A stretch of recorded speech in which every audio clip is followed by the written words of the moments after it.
How to create TikTok account on mobile. Hi everyone, welcome to the channel.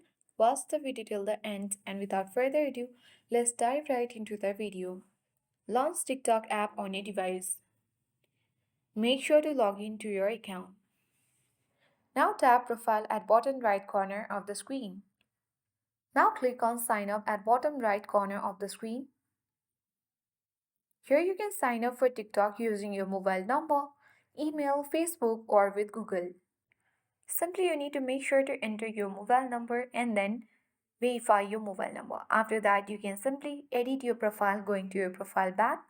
You can tap set up profile, edit the username, name of your channel, bio, links and also change the photo. And once done, your profile will also be edited.